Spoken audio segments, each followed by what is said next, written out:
Want to access NFL All-22? In this video, I will show you step by step on how you can do that. NFL All-22 is part of the NFL Plus Premium subscription, and here's how to access it.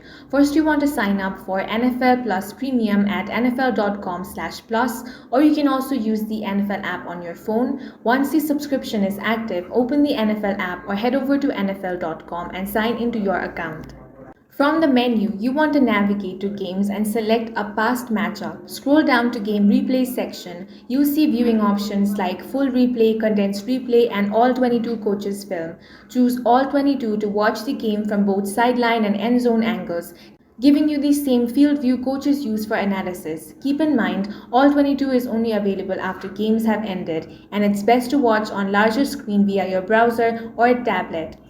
That's all for this video. Make sure to hit the like button and subscribe for more videos like this.